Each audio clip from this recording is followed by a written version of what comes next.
오늘 본문 말씀은 아주 희귀한 말씀입니다. 우리가 아는 성경에서 유다의 적이고 이스라엘의 적이고 이스라엘을 노예로 400년 이상 이용하던, 그리고 보내기가 싫어서 모세를 통해서 10가지 재앙을 받은 다음에서야 보냈지만, 보낸 다음에도 후회를 하고 홍해까지 쫓아가서 이스라엘을 멸망시키려다가 실패한 애굽입니다. 하지만 그 이후에도 이스라엘의 천년 역사 동안 여러 번 북쪽에서 강한 나라가 쳐들어오면 이스라엘 왕들은 여호와를 의지하지 않고 애굽으로 가서, 애굽이 계속 강한 나라였기 때문에 애굽으로 가서 도와달라고 해가지고 뇌물을 먹이고 하여튼 돈들을 재물들을 줘가지고 애굽 사람들 보고 도와달라고 해서 또 싸우고, 또 애굽이 또 이스라엘을 쳐들어올 땐 북쪽으로 아수르로 찾아가서 아수르 보고 또 북쪽에 있는 이웃 나라들한테 가서 도와달라고 해서 또 애굽이 쳐들어오는 것을 대항할 수 있게, 그렇게 이스라엘 왕들이, 이사야 선지자는 계속 여호와를 의지하라고 하지만은 이스라엘 왕들은 계속 이웃 나라들을 의지했어요. 강한 나라가 내려오면 그거에 대항할 수 있는 강한 나라에 가서 동맹을 맺고 많은 물질을 주면서 동맹을 맺고 또 싸워달라고 부탁을 하고, 그런 일이 많았습니다. 그래서 오늘 본문 말씀도 그 내용 중에 하나입니다. 이사야가 유다 백성들에게 너희들이 소망을 둘 수 있는 나라는 이 세상에 없다. 지금 13장부터 24장까지 10나라 이상을 얘기하면서 그 모든 나라가 하나님의 손에 있고 하나님 앞에 경고받고 있는 나라들이라는 것을 보여주면서 이사야가 말하고 싶은 것은, 이 모든 세상 모든 열방들을 주관하시는 분은 전능자 여호와 하나님뿐밖에 없고 그분만이 우리들의 참 소망이라는 것을 계속 반복해서 우리들에게 가르쳐주고 있고, 그 중에 가장 강대국이었던 이제 아수르가 북에서 쳐들어오려고 하는 마당에서 이스라엘 왕들이 생각하는 것은 가서 애굽에 가서 도움을 요청해야 되겠다 하는 그 마음이 제일 크죠. 아수르와 상대할 수 있는 큰 나라는 남쪽으로는 애굽밖에 없으니까. 그래서 애굽에 가서 의지하고 싶고 구스라는 나라에 가서 또 의지하고 싶지만, 우리 오늘 본문 말씀 특별히 19장 전체를 보면은 하나님이 애굽이 도울 수 없고 애굽이 이스라엘의 소망이 될 수 없다는 것을 1절부터 15절까지 보여주시고, 오늘 본문 16절부터 25절까지는 애굽이 변하는 그날이 올 거다라는 것을, 애굽이 변해서 하나님께 맹세하고 하나님께 주로 맹세하고 또 하나님께 예배하는 백성으로 변할 것에 대해서 또 하나님이 계획하시고 역사하시는 것을 오늘 본문에서 또 말씀하고 계십니다. 이사야서 19장 1절부터 15절까지는 지금 하나님 앞에 매를 맞는 것에 대해서 말하고 있어요. 여러 가지로 하나님이 이스라엘을 치는 것에 대해서 말하고 있습니다. 그래서 오늘 본문 16절의 시작에 보면은 그날에 애굽이 부녀와 같을 것이라, 한국말로는 애굽이 부녀와 같을 것이라 그랬는데 영어로다가 In that day Egyptians will become weaklings,weaklings라 그랬어요. 그 당시 문화적으로다가 여인은 약한 존재로, 또 여인은 일을 안 하고 또 약한 존재로 되기 때문에 여인 중에 과부가 제일 불쌍한 사람들로 보았죠. 근데 여기서 애굽이 부녀와 같을 것이다 한 말은 애굽이 굉장히 연약해졌다 하는 것을 말하고 있습니다. 1절부터 15절까지 있었던 일 때문에 애굽이 그렇게 연약해졌다 하고 말하고 있습니다. 19장 1절부터 2절에는 애굽 내에 내란이 있어가지고 서로 애굽 사람이 애굽 사람을 죽이는, 그래서 결국에는 패망하고 애굽 사람들의 정신이 아주 쇠약해진 것에 대해서 말하고 있습니다. 또 3절부터 4절에서는 우상들과 마술사들이 잘못 인도하기 때문에 그 우상들을 더 이상 믿지 않고 폐쇄하는 그러한 일과, 또 잔인한 주인이 구스에서 쳐들어와서 이 사건이 있었던 건지 하여튼 새로운 왕이 애굽에 생겼는데 그 왕이 너무나도 잔인한 왕이었어요. 그것 때문에 또 애굽 사람들이 큰 괴로움 속에 있었습니다. 5절부터 6절에서는 바닷물이 없어지고 나일강이 말라버렸다 그랬어요. 자연적인 재앙도 있었습니다. 그리고 10절부터 15절까지는 또 왕이 의지하는 지혜자들, 가장 지혜로운 자들, 또 왕이 의지하는 방백들이 어리석어졌고 또 지혜로운 자들이 우둔해졌다 그랬습니다. 그래서 그 든든했던 천년을 누리던 애굽 나라가 내란 때문에 또 우상들이 더 이상 효과가 없고 또 잔인한 왕이 와가지고 막 잔인하게 나라를 인도하고 바닷물은 마르고 강들도 마르고, 그래서 애굽의 가장 중요한 것이 나일강인데, 나일강 반도인데 그것이 말라버렸기 때문에 너무나도 경제적으로 큰 피해가 있는 것을 봅니다. 그리고 그렇다고 또 지혜로운 사람들이 지혜가 있어가지고 애굽을 잘 또 지혜롭게 다른 이웃 나라들과 뭐 하면은 조금 더 나아질 수 있을지 모르지만 지혜로운 자들도 어리석어졌고 또 우둔해졌다 그랬어요. 결국에 하나님이 오늘 이 15절까지의 말씀은 정치적으로도 또 물질적으로도 또 지식적으로도 인간은 의지할 수 없고 우리의 소망을 걸 수 없는 것이라 하는 것을 15절까지 보여주고 있는 것입니다.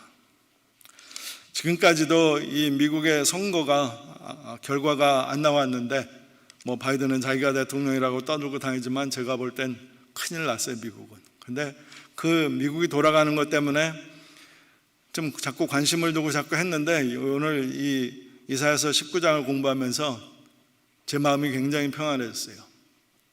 미국도 바라볼 나라가 아니구나 라는 것이 되고, 미국을 마음에 포기하니까, 그전 때는 그랬거든요. 미국이 기침하면 캐나다가 감기 걸린다고. 그래서 미국이 잘 돼야 되는데 하는 그런 염려가 있었고, 미국이 캐나다에게 큰 도움이 될 수 있는 나라다, 또 큰 해가 될 수도 있는 나라다 해서 그랬는데, 오늘 애굽을 하나님께서 보여주시면서 우리에게 하는 말은 애굽, 아수르, 블레셋, 모압, 이 유다 왕에게 이 주위 나라들을 다 이야기하면서 이 모든 나라들은 하나님의 경고 안에 있고 하나님의 벌어야 되는 그러한 하나님의 그 계획 속에 들어있다 하는 것을 보여주고 있어요. 그러므로 유다 왕이 의지할 것은 이 나라들이 아니고, 주위 나라들, 이웃 나라들이 아니고 그 모든 것을 주관하시는 하나님이시다 하는 것입니다. 그래서 저도 미국이 물론 잘 되기를 바라지만 미국을 붙잡고 계신 하나님을 믿기로 했어요. 캐나다를 붙잡고 있는 하나님, 한국을 붙잡고 있는 하나님, 북한을 붙잡고 있는 하나님, 중국을 붙잡고 있는 하나님에게 소망을 걸어야지 중국이 잘 돼야지, 진짜 대한민국도 참 중국 말을 들을까, 미국 말을 들을까, 소련 말을 들을까, 이 강대국들한테 둘러싸여 가지고 항상 근심 걱정인데, 유다 왕도 마찬가지예요. 위쪽에 아람 나라, 아수르, 남쪽으로 애굽, 또 모압, 이런 나라들이 있는데 이것들 때문에 항상 누가 쳐들어오면 누구한테 또 도움을 요청할까 했는데, 이사야 선지자가 하는 말은 그 모든 세상의 나라들은 너의 희망과 소망이 될 수 없다. 오직 하나님만, 여호와 하나님, 전능자 하나님만 우리의 소망이 된다 하는 것을 이사야서를 통해서 저희들에게 보여줍니다. 여러분들도 너무 정치 가지고 싸움하지 마세요. 너무 어느 나라가 그 나라 위에서 손을 흔드시는 하나님을 보세요. 그리고 그분에게 그 나라를 맡기시고, 이 오늘 본문 말씀 보시면은 이러한 이스라엘의 원수였던 이 애굽 나라가 변해서 하나님을 예배드리는 나라가 되고, 마지막에 25절에서는 하나님께서 애굽, 아수르, 이스라엘, 너희는 다 나의 택한 백성이라고, 너희는 내가 복을 주노니 너희는 세상의 복이라고 이렇게 선포하십니다. 원수가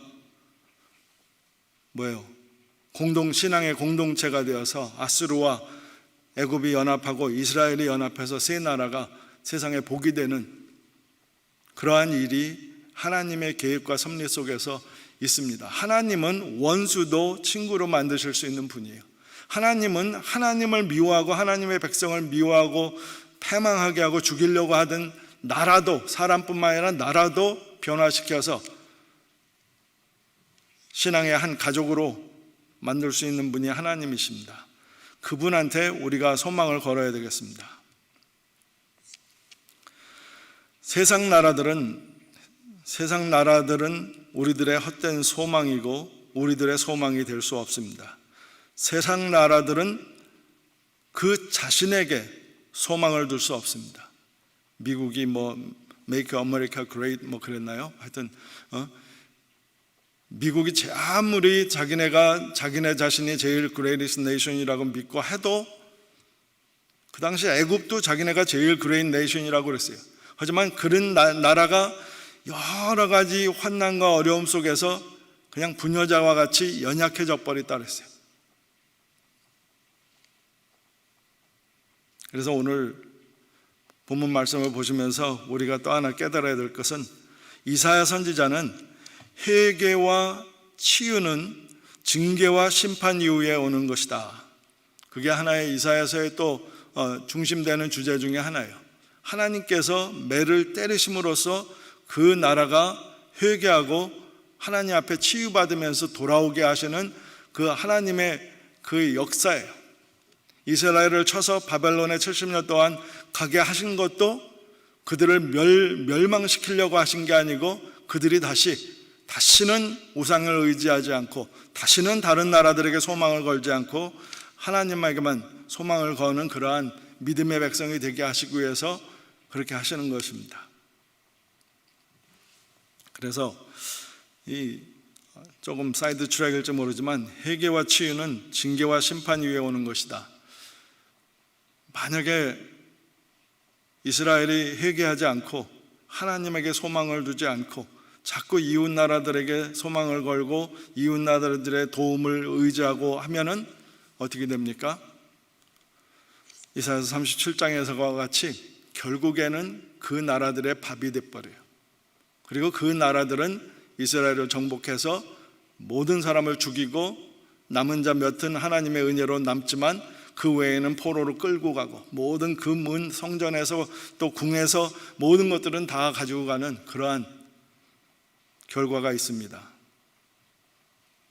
하지만 그럼에도 하나님은 남은 자를 두시고 결국에는 치유하시는 하나님의 역사가 또 오늘 본문에도 또 나옵니다. 자, 오늘 본문에서 16절에서 그날에라는 말이 5번 이상 반복됩니다. 그날에 애굽이 부녀와 같을 것이라. 그들이 만군의 여호와께서 흔드시는 손이 그들 위에 흔들림으로 말미암아 떨며 두려워할 것이며 유다 땅은 애굽의 두려움이 되리니 이는 만군의 여호와께서 애굽에 대하여 정하신 계획으로 말미암음이라. 소문을 듣는 자마다 떨리라. 애굽이 떤다 그랬습니다. 애굽이 첫째는 하나님의 흔드시는 손 때문에 떨고 두려워하고, 둘째는 유대 땅은 애굽의 두려움이 되어서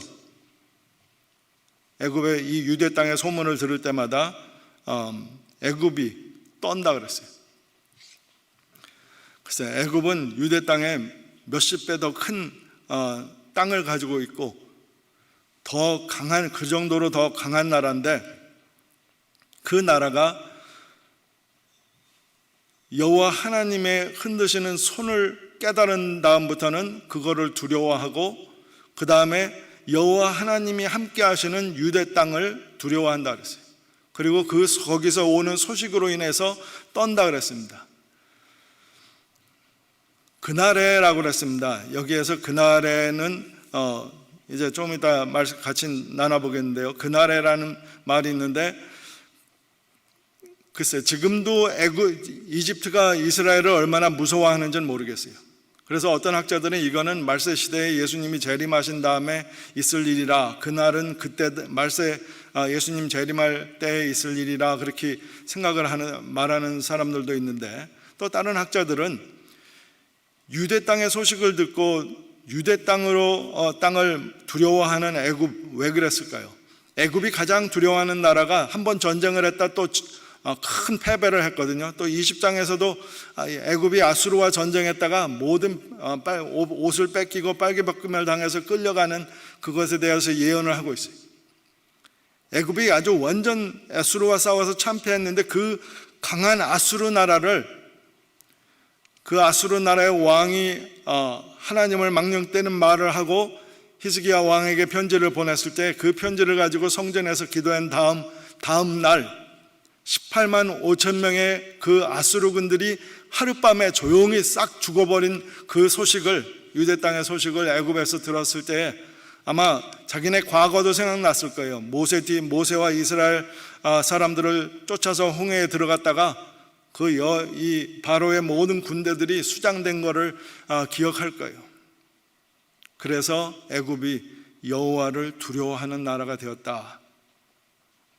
하나님을 두려워하는 것은 모든 지식의 시작이라 그랬어요. 애굽이 여호와를 두려워하기 시작했고, 애굽이 그 작은 나라지만 거기에 여호와가 함께 하시는 것을 알고 여호와가 역사하시는 걸 알기 때문에 그 작은 나라의 소식들이 애굽을 두려워하게 하고 애굽을 떨게 했습니다. 18절부터 21절까지 여러 조각으로다가 애굽에 있는 일들을 이야기하고 있는데, 18절에 그날의 애굽 땅에 가나안 방언을 말하며 만군의 여호와를 가리켜 맹세하는 5 성읍이 있을 것이며 그 중에 하나를 멸망의 성읍이라 칭하리라. 여기서 또 그날이라는 말이 나옵니다. 애굽 사람들이 가나안 방언을, 히브리어를 말한다 그랬습니다. 가나안 방언을 배워서 히브리어를 말하고 그 다음에 만군의 여호와를 가리켜 맹세한다 그랬어요. 자신들의 주로 맹세한다는 것이에요. 이 만군의 여호와로 맹세한다는 말은 만군의 여호와가 우리의 하나님이다 라고 맹세하는 것이에요. 그리고 다른 신을 섬기지 않겠다 한다는 뜻이 만군의 여호와를 가리켜 맹세한다는 말입니다. 여기에서 5 성읍이라는데 어떤 학자는 애굽에 그 당시에 37개의 성읍이 있었다 그래요. 그런데 다른 학자들은 그래요. 여기에서 5, 6 성읍, 가장 중심되는 왕이 있는 이 멸망의 성읍은 한국말로는 멸망의 성읍이라 그러지만 헬리오폴리스라고 그 성은 태양의 성이라 그랬어요. 그래서 애굽에서 가장 우상으로 가장 많이 섬기던 신이 태양신인데, 또 바로가 태양신 중에 하나인데, 그런데 이 신을 섬기는 성, 그러므로 우리가 생각하는 것은 애굽의 서울, 애굽의 서울이라고 그렇게 볼 수 있을 것 같아요. 그래서 어떤 학자들은 여기서 5 성읍 플러스 1 해가지고 그게는 전체 애굽이 가나안 방언을 배우면서 하나님의 랭귀지, 하나님께서 이스라엘에게 주신 그 히브리 랭귀지를 배우면서 하나님을 더 연구해 나가는 그러한 백성들이 된다, 그렇게 봅니다. 저도 신학교 다닐 때 헬라어하고 히브리어를 공부했는데 그 이유는 간단해요. 하나님의 말씀을 이해하기 위해서, 좀 더 원어로다가 정확하게 이해하기 위해서, 그래서 더 하나님을 정확하게 배우기 위해서. 애굽 사람들이 가나안 방언을 말하기 시작한 거는, 그거는 다른 것보다도 여기에서 만군의 여호와를 가리켜 맹세하는 그러한 나라와 성읍들이 되기 위해서 그렇게 했다고 이렇게 말하고 있습니다. 두 번째로 19절부터 20절에서는 그날의 애굽 땅 중앙에는 여호와를 위하여 제단이 있겠고 변경에는 주위에는 여호와를 위하여 기둥이 있을 것이요, 이것이 애굽 땅에서 만군의 여호와를 위하여 징조와 증거가 되리니 이는 그들이 압박하는 자들로 말미암아 여호와께 부르짖고 여호와께서 그들에게 한 구원자이자 보호자를 보내사 그들을 건지실 것임이라. 애굽 땅 가운데에 여호와의 제단이 있다 그랬습니다. 그리고 그 변경에는 여호와를 위한 기둥이 있다 그랬어요. 여호와의 제단은 여호와께 예배드리기 위한 것이고, 또 여호와를 위하여 기둥이 있다 하는 말은 여호와의 승리를, 여호와의 그 손의 흔드심, 역사를 기념하는 기둥들이죠. 그래서 전에 야곱도 그랬고 또 아브라함도 그랬고 이 기둥 세우는 거를 이 이스라엘 사람들이 많이 기념으로 다 했는데 애굽 사람들도 하나님의 그 기념들, 그래서 20절 초반에 애굽 땅에서 만군의 여호와를 위하여 징조와 증거가 되리라 그랬습니다. 제단 그래서 애굽에 그런 일이 있겠고, 그다음에 세 번째로 또 애굽의 변화가 그들이 압박받는 자로 말미암아 여호와께 부르짖고 여호와께서는 그들에게 한 구원자이자 보호자를 보내사 그들을 건지실 것임이라. 여러분들도 이거를 들었을 때 이해가 되시겠지만 학자들도 다 여기에서 애굽이 자기 방백들도 어리석고 우둔해서 갈 바를 모르고, 그 다음에 자기들이 섬기던 우상들도 이제는 효과가 없어서 버리고, 그리고 재난과 기근에서 또 포악한 왕이 정치를 하기 때문에 너무나도 괴로움 그 속에서 여호와께 부르짖으니까 여호와께서 그들에게 한 구원자를, 보호자를 보내셔서 그들을 건지셨다고 그렇게 말하고 있습니다. 이 학자들이 이 구원자, 이 보호자, 이들을 이 어려움에서 구원하신 자, 건지시는 자는 메시아 예수 그리스도를 말하고 있습니다. 그렇게 해석을 합니다. 또 우리도 여기에서 그날에라는 말이 많은데 이 날은 예수 그리스도의 복음과 예수 그리스도의 성령과 역사가 애굽 사람들에게 소망을 가져다 주는 그날, 아니면은 예수님이 재림하시는 날. 근데 벌써 이미 전에 오순절 날에 부터 이 애굽에 있던 알렉산드리아에 있던 그런 사람들이 그 자리에 있었고, 또 지금도 저도 이디오피아에 가봤지만은 이집트에 가봤지만 거기에 카이로에서 크리스천들을 여러 명 만났어요. 호텔에 있을 때 거기에서 크리스천들을 만났는데 그 사람들은 여기다 문신을 해요. 거의 많은 사람들이 이슬람이라 그냥 크리스천들끼리는 옛날 로마 시대 때 십자가를 그렸는데 지금은 그냥 살짝 이렇게 해서 자기 손목에 그린 십자가를 이렇게 보여줘요. 태투를 한 거를. 하여튼 지금도 크리스천들이 거기에 많이 있어요. 그 그리스도의 나라는 이미 그곳에 오래전에 1000년 전에 세워지고 지금도 크리스천들이 있습니다. 하여튼 여호와께 부르짖을 때에, 압박하는 자들로 말미암아 괴로워서 여호와께 부르짖을 때에 비록 그들이 애굽이지만 하나님께서 그들을 들으시고 그들을 구원할 자, 그들을 보호할 자를, 그들을 건지실 자를 그들에게 보내셨다 이렇게 말하고 있습니다. 애굽을 구하실지언데 하물며 하나님께서 우리들의 기도를 안 들으시겠습니까? 우리의 소망은 큰 나라들, 미국, 중국, 한국, 캐나다, 이런 나라들 때문에 평안한 것이 아니에요. 이런 나라들을 위해서 손을 흔드시는, 그 위에서 주관하시는 우리 하나님을 믿기 때문에 우리가 평안할 수 있는 것입니다. 그분에게 소망을 걸어야 됩니다. 21절에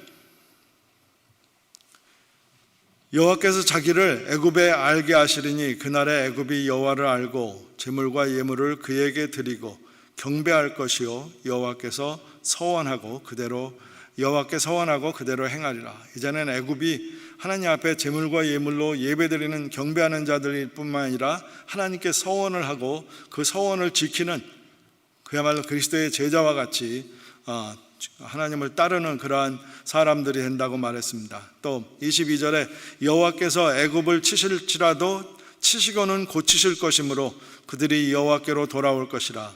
여호와께서 그들의 간구함을 들으시고 그들을 고쳐주시리라. 역시 비슷한 얘기인데 한 가지는 제가 여기서 나누고 싶은 것은 여호와께서 애굽을 치실지라도 치시고는 고치실 것이므로, 하나님께서 당신의 백성들에게 어려움을 허락하실 때는 그 어려움으로 치시고 병들고 끝나게 하시기 위해서 그렇게 치시는 거 아닙니다. 어려움을 주실 때 그 어려움으로 망하게 하기 위해서 그런 것 아닙니다. 오늘 본문 말씀 보면은 22절 보면 여호와께서 애굽을 치실지라도 치시고는 고치실 것이므로 그렇게 말씀하셨습니다. 그래서 전에도 말씀드린 것 같이 하나님께서 우리에게 허락하시는 고통은 해산의 고통과 같습니다. 우리가 아픔과 괴로움에서 하나님 앞에 회개하고 돌아오면 하나님은 또 우리를 고치시고 치료하십니다. 회복시키십니다. 그래서 더욱더 하나님께 돌아올 수 있게 그렇게 하십니다. 그래서 글쎄요, 두 가지 진리가 있습니다. 하나님과 같이 가지 못하면 질투하시는 하나님의 매를 맞을 수 있어요. 그 다음에 그 매를 맞으면 하나님 앞에 부르짖게 되고 하나님께 고침을 받고 치료를 받고 하나님께 돌아가게 됩니다. 그렇게 되든지 아니면 미리 하나님 앞에 회개하고 하나님을 따르면 매를 맞을 필요가 없죠. 착한 아들과 버릇없는 아들 훈련시키는 방법은 다르죠. 하나는 매를 맞아야지 똑바로 오고 하나는 말로만 해도 잘 부모의 마음을 잘 알고 쫓아가는 그러한 아들이 있죠.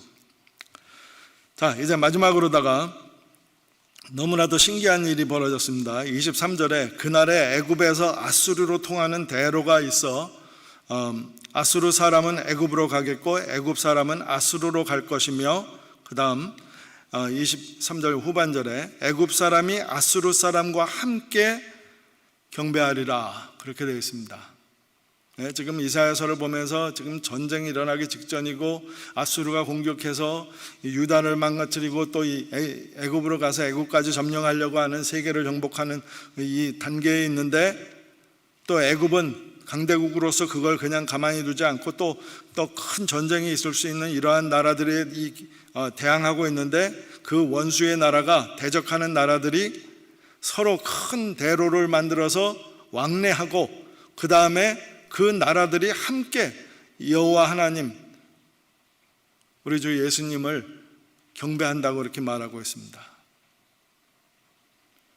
너무나도 신기한 건요, 일개인이 둘이 싸우다가 그 두 사람이 화합하고 연합해서 함께 예배드린다 해도 큰 일이라고 볼 수 있는데, 이거는 두 나라가 서로 대적하던 원수의 나라들이었는데 그 나라들이 그리스도 안에서 하나님의 은혜 안에 대로를 만들어서 서로 교제하고 그 다음에 함께 모여서 연합해서 하나님을 예배드리게 된다 하고 있습니다.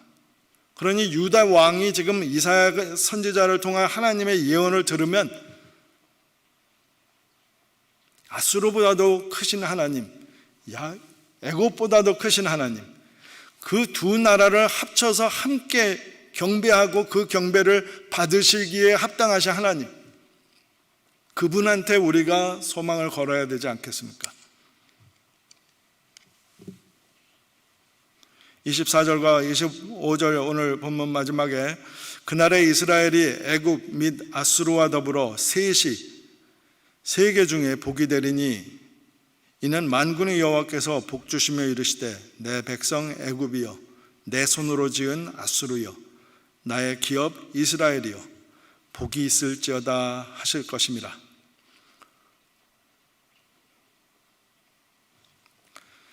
우리가 말할 때 이 나라는 원수 나라, 이 나라는 좋은 나라 이라고 우리가 말하지만 하나님 눈에는 다 내가 지은, 내 손으로 지은 내 백성, 내 기업, 내가 복줄 나라들입니다. 우리가 나라를 위해서 기도해야 되겠고, 또 하나님은 이렇게 그 나라가 애굽이든 그 나라가 아수르든 그 나라가 이스라엘이든 하나님 눈에는 다 동격으로 보여요. 애굽 보고 내 백성 애굽이요, 아수르 보고 내 손으로 지은 아수르요, 그 다음에 이스라엘 보고 나의 기업 이스라엘이요 복이 있을지어다. 세 나라에게 다 복을 선포하시고 그렇기 때문에 너희는 세계의 복이 되겠다 그렇게 말씀하셨어요. 하나님은 원수도 화목케 하시는 그러한 하나님이십니다. 여러분들의 삶 속에 또 어느 가정과 어느 사람과 마찰이 있고 그 사람을 미워하고 원수 같은 사람이 있을지 모르겠어요. 애굽을 맡겨서 애굽이 하나님께 돌아오게 된 이 역사, 아수르가 하나님께 돌아온 역사를 보면은, 사울이 바울이 된 역사를 보면은 우리가 충분히 원수를 위해서 기도해 줄 수 있다고 봅니다. 왜냐하면 하나님은 한 나라를 회개하고 돌아오게 하실 수 있다면은 분명히 한 사람 정도, 한 가정 정도 원수를 친구로 만드는 데는 문제가 없으실 것 같아요. 그래서 오늘 본문 말씀 보시면서 여러분들이 또 이 말씀을 통해서 하나님께서 여러분들에게 하시고 싶은 말씀 네 가지를 봤어요. 온 세상 열방을 손에 잡으시고 당신의 계획을 이루시는 전능하신 여호와 하나님만이 우리의 소망이 되게 하소서. 전능하신 여호와 하나님은 세계 강대국 애굽으로 하여금 하나님을 두렵게 하시고 하나님이 함께 하심으로 애굽이 작은 유대 땅을 두려워하게 하셨습니다. 세상에 가장 무서운 사람은 하나님과 함께하는 사람이에요. 그래서 에브라함 링컨은 이 세상에서 제일 강한 사람은 무릎 꿇은 사람이라고 그랬어요. 하나님 앞에 무릎 꿇은 사람, 기도하는 사람이 이 세상에서 제일 강한 사람입니다. 왜냐하면 하나님이 함께하기 때문에. 애굽이 유다를 보고 떨은 이유는 유다에 하나님이 함께하시기 때문에 그랬어요. 여러분의 삶도 마찬가지입니다. 세상의 마귀가 여러 가지로 유혹하고 덤비지만 여러분들이 기도하고 말씀 속에서 하나님과 동행하신다면 여러분들만큼 마귀가 무서워할 사람은 없어요.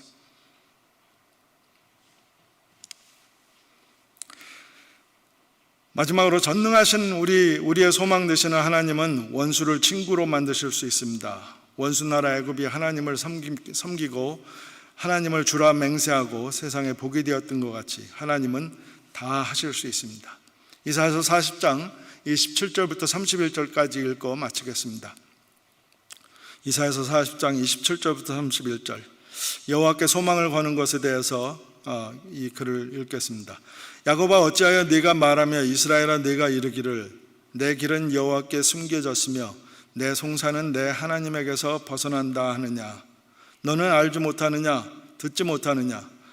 영원하신 하나님 여호와 땅끝까지 창조하신 이는 피곤하지 않으시며 곤비하지 않으시며 명철이 한이 없으시며 피곤한 자에게는 능력을 주시며 무능한 자에게는 힘을 더하시나니 소년이라도 피곤하며 곤비하며 장정이라도 넘어지며 쓰러지되 오직 여호와를 앙망하는 자는 새 힘을 얻으리니 독수리가 날개치며 올라감 같을 것이요 다른 박질하여도 곤비하지 아니하겠고 걸어가도 피곤하지 아니하리로다.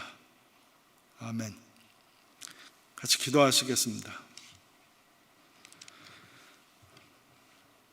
주의 말씀은 진리오니 주께서 말씀하신 대로 우리의 삶에 행하시어서 저희들로 하여금 주님과 동행함으로써 악한 세상, 어두운 세상에 두려움이 되게 하시고 어디를 가든지 주의 능력과 섭리와 흔드시는 주의 손으로 승리를 경험하는 저희들의 삶이 되도록 축복하여 주시옵소서.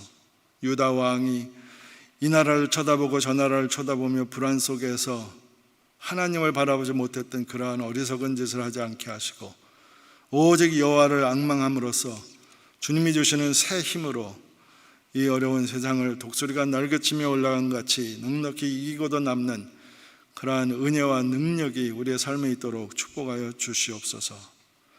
주님께서 역사하셔서 우리의 삶에 혹시라도 미워하는 사람이나 또 우리를 미워하는 사람이 있다면 애굽과 아수르가 또 이스라엘이 하나 되어서 주님을 경배하고 주님께 서원하는 자들이 된 것 같이 아버지여 연합할 수 있게 하시고 화목할 수 있도록 주께서 치유의 역사를 저들의 삶에 허락하여 주시옵소서.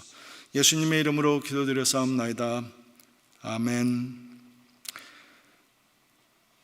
지금은 우리 주 예수 그리스도의 은혜와 하나님 아버지의 크신 사랑과 성령의 감화 감동하심이 오직 여호와 하나님께만 소망을 걸고 이 세상에서 승리하는 삶을 살기를 소원하는 모든 성도들에게 지금부터 영원토록 함께 하시기를 간절히 축원하옵나이다. 아멘.